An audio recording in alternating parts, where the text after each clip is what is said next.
Salve, salve, salve galera, bem-vindo a mais um podcast do esporte. Hoje o podcast do Brasileirão para comentar a rodada de domingo, né? Consegui gravar, galera. Finalmente tô conseguindo dar uma sequência. Agora tentar dar uma forçada, né? O futebol tá acontecendo. Cada 2 semanas aí sem gravar o podcast é muito conteúdo que a gente deixa de discutir. Então, tentar gravar toda semana, pelo menos uma ou duas vezes por semana, para a gente se manter atualizado, para a gente continuar discutindo, debatendo. Claro que ainda está muito cedo, né? O Campeonato Brasileiro está só começando, então é muito prematuro a gente, nesse momento, já dizer que um time vai cair, que o outro vai ser campeão. Claro que a gente já tem o nosso, as nossas apostas, né, onde a gente começa a olhar com um pouco mais de atenção. Né, o Flamengo, sem dúvida nenhuma, é um time que a gente já olhava ano passado, esse ano a gente continua olhando. O Atlético Mineiro, que eu comentei ontem também, né, 100% de aproveitamento. Então são alguns times que a gente já começa a olhar com um pouco mais de atenção, mas claro, tem muita rodada pela frente e vamos à rodada de domingo. Né? Comentei ontem dos jogos que aconteceram sábado e, e dos times que eu falei ontem também um pouco sobre as rodadas anteriores. E vamos seguir então, vamos falar, dar o destaque para alguns times, obviamente, não para todos, mas já deixo o meu convite agora, como eu sempre faço. Se eu acabar não falando do seu clube de coração, deixa aí o comentário embaixo, né? Na parte de comentários, que no próximo podcast eu gravo, eu dou um destaque maior, tá certo? Vou falar agora, começar esse nosso podcast falando de São Paulo, né? Porque o São Paulo começa a viver aquele São Paulo que a gente se acostumou a ver nos últimos anos, né? Durante essa gestão do Leco, né? Que as constantes colocar em xeque, né, o cargo do treinador. E o Fernando Diniz começa a passar por isso, que não é novidade, passou por isso ano passado também.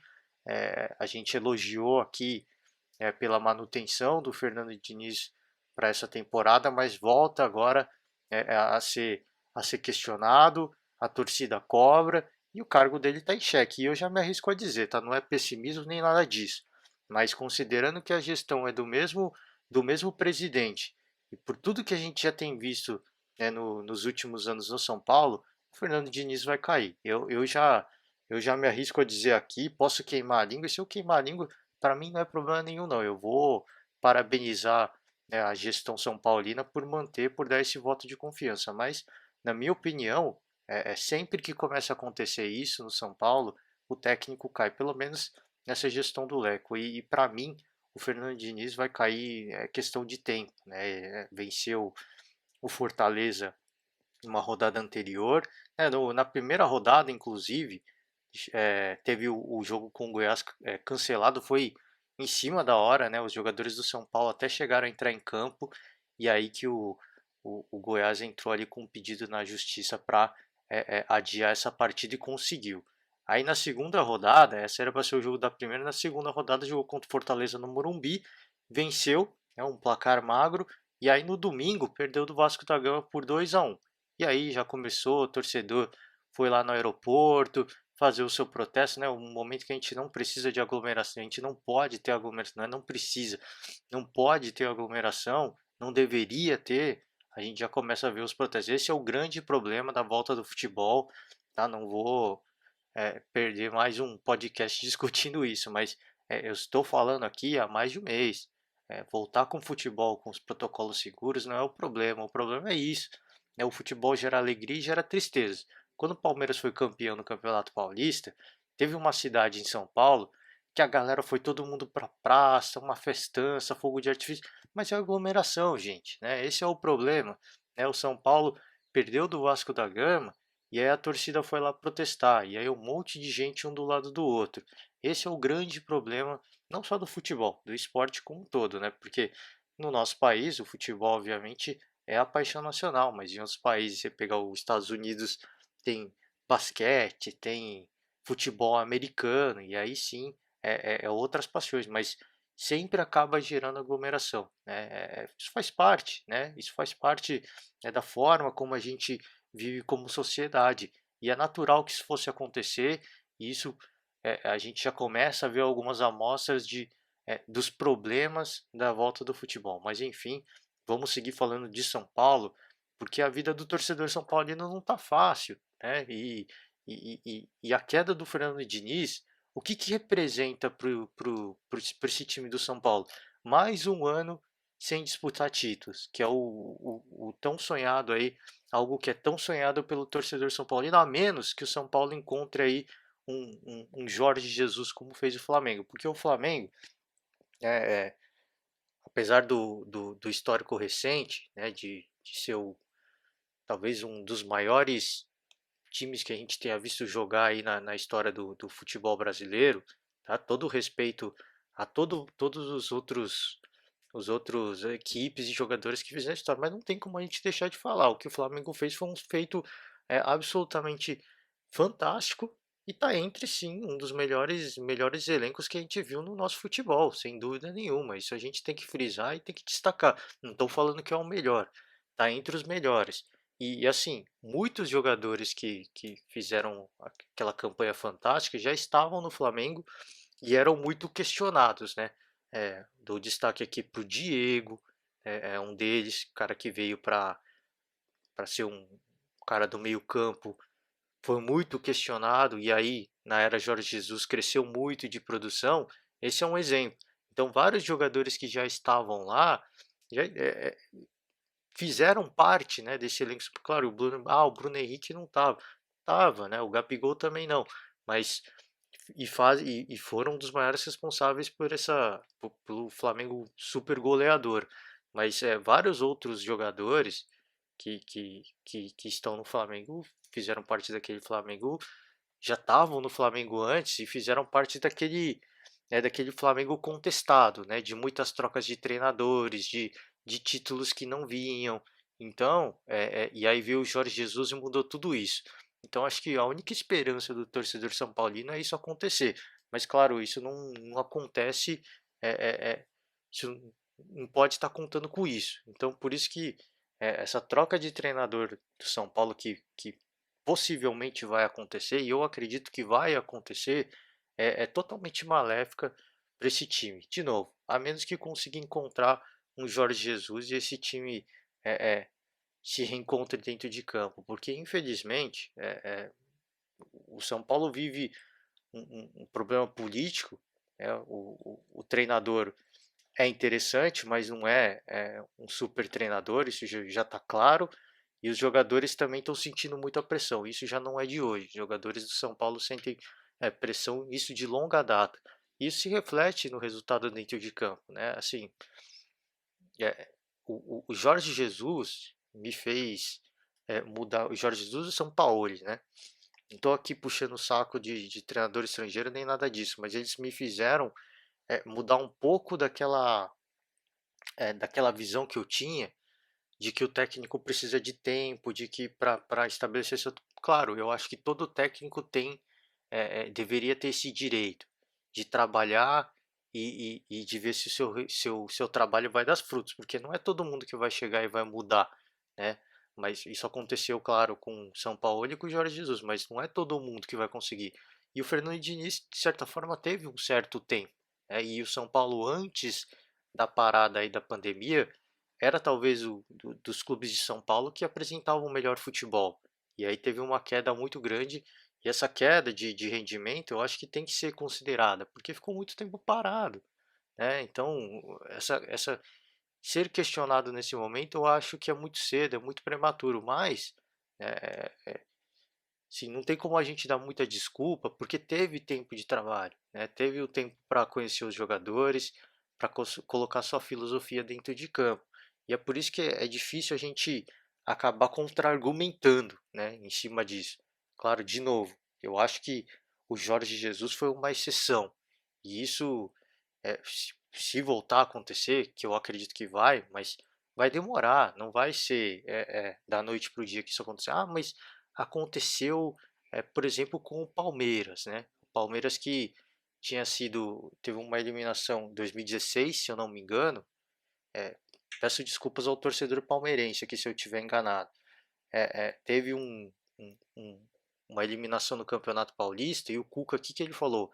Ele prometeu o título brasileiro e o Palmeiras foi lá e ganhou. Né? E o Cuca, sim, tinha acabado de chegar no Palmeiras. Então, são exceções que acabam acontecendo. De novo, o Cuca, só para fazer um parênteses aqui, o Cuca é treinador brasileiro, não é gringo. Por isso que não estou aqui só puxando a sardinha de treinador gringo, não. Mas são exceções. Isso não costuma acontecer. Não é. Vamos ficar tentando até acontecer. Parece que é isso que o São Paulo está procurando. Né? Vamos ficar tentando, vamos ficar trocando para ver se acontece alguma coisa e cai um título do céu. Infelizmente não é isso, né? E claramente está associada com essa gestão, né, do atual presidente, infelizmente, né? Então, eu só posso lamentar pelo torcedor são paulino, porque o trabalho do Fernando Diniz, mais uma vez, antes da pandemia era muito promissor, e pela forma como ele vem sendo contestado e pela pressão que o time tá passando nesse momento, é uma questão de uma ou duas rodadas para o Fernando Diniz cair, infelizmente. Quem que o São Paulo vai trazer? Aí são outros 500, porque a crise financeira, até onde a gente ouviu ano passado, estava muito grande. São Paulo já não tinha mais grana para contratar ninguém. As contratações foram vetadas, né? Quem não se lembra, veio aí o Alexandre Pato, que não vinga, né? Veio o preço de ouro, a gente não pode falar que foi baratinho, não. O Juan Fran, o Daniel Alves, então vieram grandes reforços que acabaram comprometendo com a folha salarial, e a crise financeira está lá. Então quem que vai trazer? Se é alguém de fora, eu não sei. O Santos conseguiu trazer aí o Gesualdo, que também já caiu, já vou falar de Santos também. Então assim, a gente fica triste, né? Porque é um time que tem tanta história, tem tanta tradição, né? Um dos maiores campeões aí do nosso futebol, e vive por essa fase muito associada por uma má gestão, na minha opinião, claro, tá? Na minha opinião, claro que tem que cobrar treinador, tem que cobrar dirigente, tem que cobrar jogador, mas eu acho que não é por acaso essa situação tão complicada que vive o São Paulo. Ah, mas você acabou de falar que o Fernando Diniz teve tempo. Tudo bem, assim, o que eu falei, eu acho compreensível a demissão dele, mas fez um bom trabalho, entendeu? Assim, não é que eu acho compreensível, o que eu falei, eu acho que teve tempo de trabalhar, e esse é o ponto. Teve tempo de trabalhar e colocar a sua filosofia de trabalho nesse time. Então, é por isso que eu falei, às vezes é difícil a gente contra-argumentar, porque aí vem o que eu falei do Palmeiras, traz um Cuca e é campeão brasileiro. Aí vem o Flamengo, traz um Jorge Jesus e ganha tudo, né? Só não ganhou a Copa do Brasil. E aí vem um Sampaoli, pega um time do Santos que todo mundo, mas todo mundo mesmo, criticou o elenco do Santos, falando que ia ser time de meio da tabela, e foi vice-campeão. Tá? Se tivesse um elenco um pouco melhor, poderia ter disputado o título tranquilamente com o Flamengo. Então, assim, às vezes acontecem essas coisas que meio que a gente precisa tomar um certo cuidado agora na hora de falar, porque às vezes que essas coisas acontecem, depois fala, ó, você tá falando, todo mundo fala que não, mas ó, aconteceu. Mas eu acho que a gente não pode ficar vivendo disso, né? Achando que vou trazer o treinador tal e as coisas vão acontecer. Não é isso, né? Assim, não é do dia para a noite. Às vezes acontece, às vezes acontece. E muito passa pelo perfil do treinador. Fica claro para gente que o Sampaoli teve uma influência direta no rendimento do Santos no ano passado.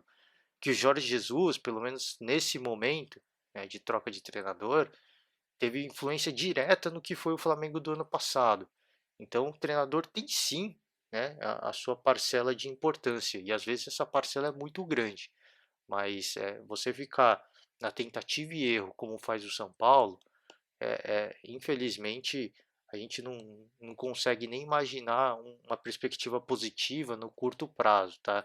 E próxima rodada, para mim, é decisiva, assim. Se o São Paulo perder, o Fernando Diniz cai, se empatar, fica, mas fica na corda bamba. Então, as situações das mais complicadas e, na minha opinião, vexatória dessa gestão do São Paulo. Mais uma lambança que tá para acontecer, tá? Espero que não, mas eu me arrisco a dizer que em uma ou duas rodadas o Fernando Diniz vai cair no São Paulo, tá certo? Fica aí, pelo menos já deixei aqui, né? A minha expectativa de que consiga se reencontrar, que alguma coisa boa aconteça, porque isso não condiz com a história que tem o São Paulo, né? Não só o São Paulo, eu tô falando de São Paulo, mas tantos outros clubes do Brasil que passam por uma situação semelhante, né? Isso não condiz com a história e com a tradição do clube, tá certo? Eu falar agora de Santos, que também teve essa troca de treinador. Eu não dei o destaque, o Gesualdo caiu e veio o Cuca, né? O Santos trouxe o Cuca. Minha opinião também, mais uma lambança da gestão aí do presidente do Santos, o Pérez, e que eu falei, eu acho que deu a sorte de ter encontrado o São Paulo ali disponível, veio, teve a rixa com o treinador e ele acabou saindo. E aí trouxe o Gesualdo na esperança de ter um rendimento semelhante ao do São Paulo. Ele não aconteceu e já trocou o treinador. Eu não sei o que ele estava esperando, né? Achou que o raio ia cair duas vezes. Claro que a gente costuma ver isso com os jogadores da base do Santos, né? O raio cai várias e várias vezes no mesmo lugar. Eu acho que o presidente do Santos achou que isso fosse acontecer com o treinador também. Não acho que o Jesualdo fez uma campanha ruim. Eu acho que é, é, teria espaço sim para ele continuar. Ah, foi eliminado, né, na semifinal do Campeonato Paulista. Tudo bem, acho que os times tinham acabado de voltar, né, da parada da pandemia. É natural essa queda de rendimento. E isso tinha que ter entrado na conta, na minha opinião. De repente, às vezes o salário é muito alto, preciso de uma desculpa para mandar o cara embora. Tudo bem, às vezes pode ter sido isso, né? Até porque a questão financeira do Santos também não é de hoje que eu falo aqui e que eu vejo na mídia esportiva que a situação financeira do Santos também não é das mais privilegiadas. Ela é extremamente delicada. Então, às vezes, o salário, manter o Gesualdo, né, no Santos, com o rendimento que estava tendo, claro que queria ter deixado mais, mas é um investimento muito grande que não está trazendo um resultado de curto prazo que era o que o Santos precisava. Não sei, às vezes é isso que eles estão olhando, mas é uma troca de comando, né? E isso vai ter um impacto diretamente no rendimento do elenco, né? O Santos aí, puxar aqui do início do campeonato, empatou com o Bragantino, é isso jogando em casa. Aí a segunda rodada perdeu do Internacional 2-0 e agora uma goleada de respeito aí para cima do Atlético Paranaense 3-1. E aí já sob o comando do Cuca. Uma atuação de gala do Marinho, inclusive eu tenho que destacar, né? Fez de tudo o Marinho, assistência, gol, é, excelente atuação. Eu acho que vai passar muito por isso esse time do Santos, dos atletas que estão lá hoje, né? Da participação, os caras que viveram aí a fase do Sampaoli. Eu acho que vai depender muito desses caras aí, porque o Cuca é um bom treinador, isso é inquestionável, e eu acho que o rendimento do Santos vai passar muito por conta da responsabilidade que esses jogadores vão chamar. O Marinho, o Soteldo, o Carlos Sanches, que eram os jogadores de destaque já na época Pituca, né, na época do Sampaoli, e agora são remanescentes. Então acho que muito vai passar aí pela atuação desses caras, né? Então, difícil dizer a expectativa que eu tenho desse time do Santos, porque é, é o time de base, mais uma vez, né? Repito, tem muitos jogadores que já vêm aí desde o Sampaoli. Então a expectativa que se tem é que uma boa equipe, né? Boa não, excelente na minha opinião. É porque o Marinho joga demais, o Soteldo também arregaça, o Carlos Sanches joga muito. Então é uma excelente equipe. Agora é, vai passar também pelo trabalho do Cuca, né? De conseguir motivar esses jogadores e partida após partida fazer com que esses jogadores comprem a ideia, né? De continuar brigando, de continuar lutando, porque para quem não se recorda, o ano passado, o que os jogadores do Santos criticaram aí a gestão também, não é brincadeira, né? Então não é só o problema de treinador com a diretoria, dos próprios jogadores publicamente, tá? Falando isso, então a gente não sabe o quanto que isso pode impactar no Santos. A vida é difícil, né, no Santos, segue bem. Eu acho que, na minha opinião, para um time que passou por todos os problemas políticos que passou o Santos no ano passado, eu acho que fez milagre, assim, tirou água de pedra, impressionante, assim, tinha todos os elementos para ser um time que ia largar a mão e, cara, não vou jogar por esse presidente porque ele não merece. Então assim, tem que se parabenizar e fica a expectativa para que consiga, seguir como sendo um dos times mais relevantes do Brasil, como respeitando aí a história, a tradição. Claro que é uma grande incógnita, né? Incógnita o que o presidente do Santos vai fazer, tá certo? É, tá dando resultado até a hora que não der, e aí quando não der, a casa cai, né? Então, eu acho que primeiramente tem que respeitar a tradição do clube e depois por fazer o que a sua convicção te permite fazer, né? Enfim, tá dando certo, todo mundo critica, mas enquanto tá dando certo, é difícil a gente ter a gente contra-argumentar, né? A gente falar, ó, tá vendo? Todo mundo falou. Enfim, né? Só o tempo vai dizer e a gente, obviamente, fica na torcida para que nada de ruim aconteça, né? Porque é o que eu falei agora do São Paulo. A história, a tradição que tem o Santos não condiz muito com o que vem fazendo a gestão, né? Infelizmente. Vamos seguir a vida, né? Vamos falar agora queria falar desse Atlético Paranaense, do Dorival Júnior. O Atlético foi campeão estadual, também não tinha dado destaque, mas o Dorival chegou, levou um título, né? E vem fazendo um campeonato brasileiro interessante, tá? 2-0 na primeira rodada para cima do Fortaleza, e aí 2-1 para cima do Goiás na segunda rodada e perdeu agora do Santos, né? Mas são duas vitórias e uma derrota. A campanha é interessante e eu já tinha dito aqui, né? O Dorival acho que é um bom treinador, na minha opinião, um excelente treinador. E ele vem sendo muito injustiçado em todas as passagens recentes que ele vem tendo. E é um excelente treinador e pegou um clube com um- uma gestão muito interessante. Eu acho que esse trabalho do Dorival, lógico, é cedo para dizer qualquer coisa, mas é um trabalho para a gente acompanhar de perto, porque já tem um título, aí os mais chatos vão falar, mas é, é, é, é- cara, não tem quem consiga bater de frente com o Atlético no estado, mas os estaduais é o típico campeonato que a zebra pode acontecer a qualquer momento, né? E o Atlético tem, assim como o Palmeiras hoje, e o Atlético já há muito mais tempo, o gramado sintético.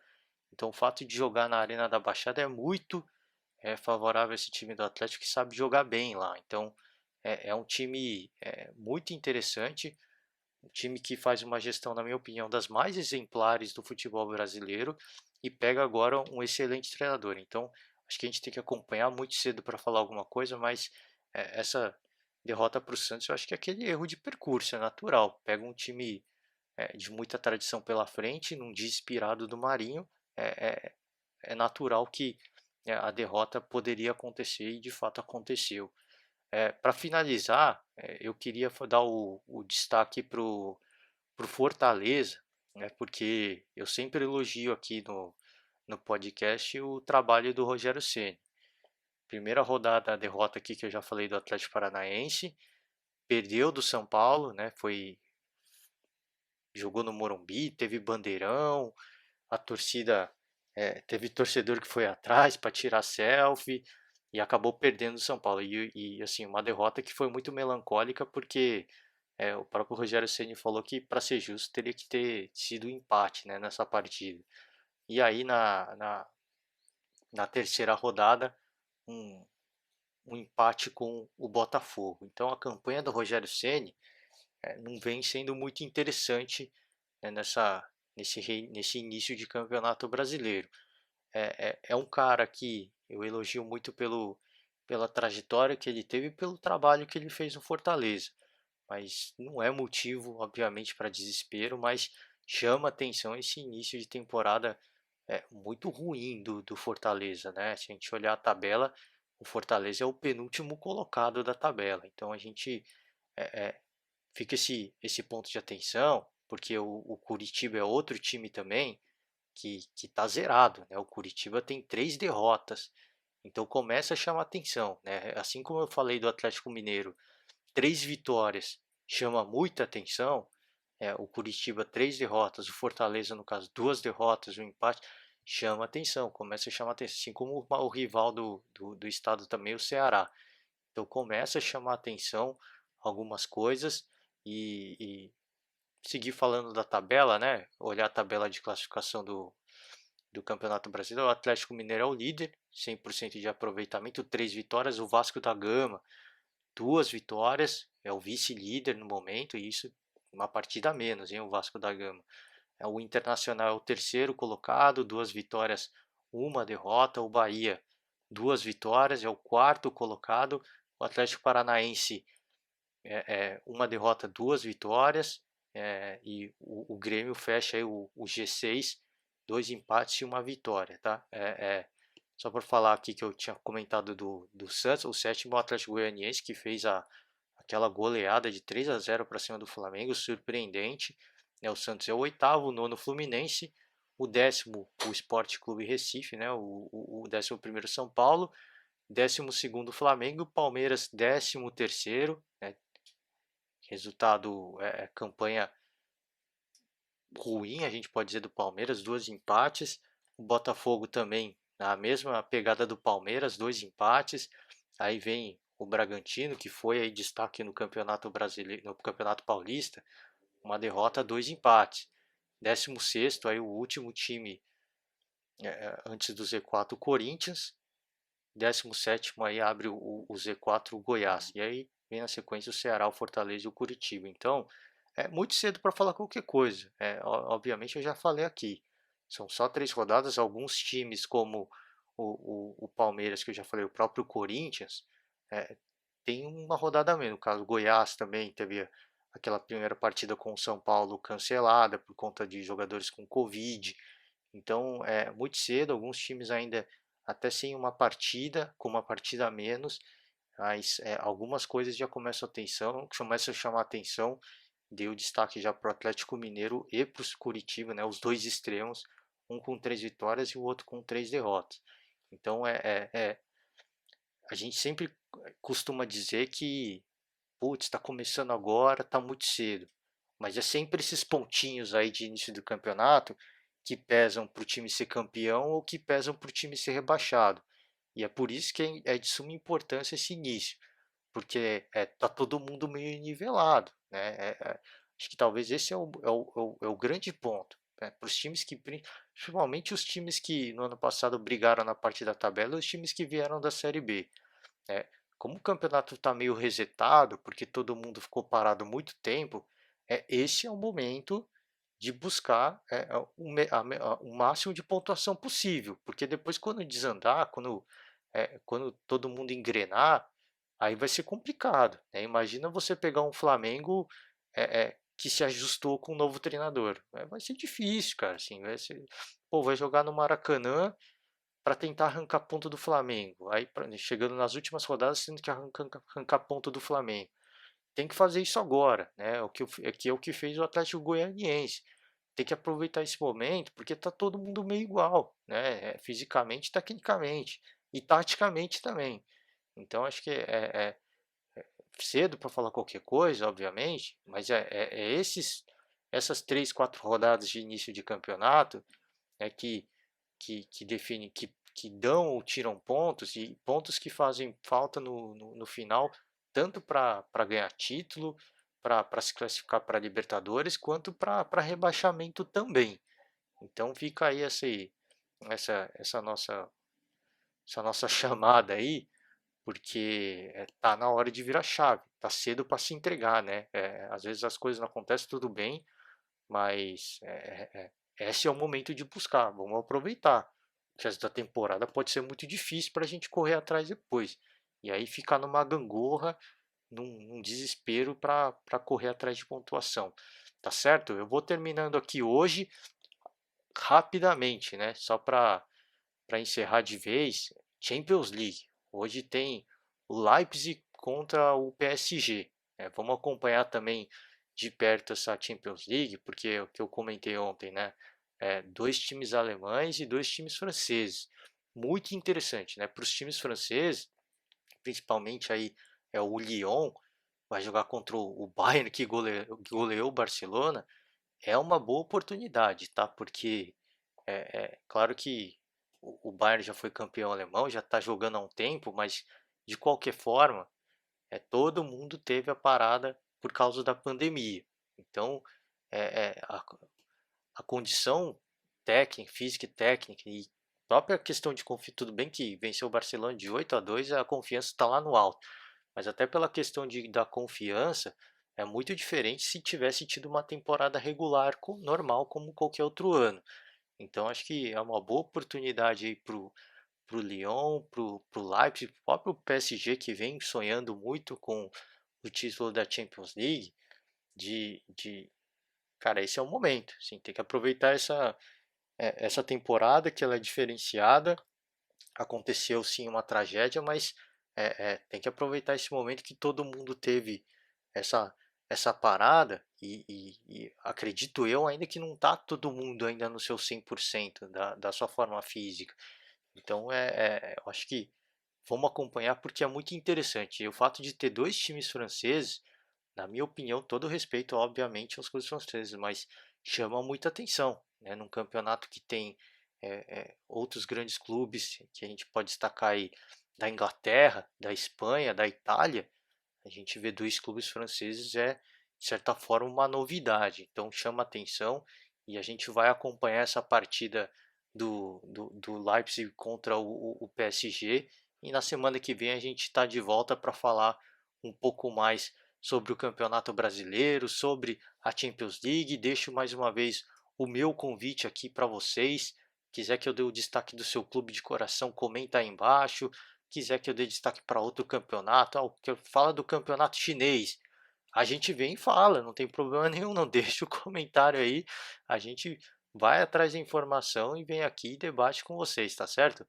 Valeu, galera. Um forte abraço. Vamos acompanhar aí essa rodada de meio de semana, final de semana. Se cuidem, tá?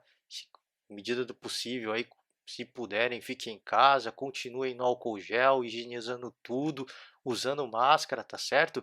Pra gente passar por essa pandemia aí, não dá para dizer o mais rápido possível, mas para a gente passar por essa pandemia aí com mais tranquilidade, tá certo? Valeu, galera. Um forte abraço e até a próxima. Tchau.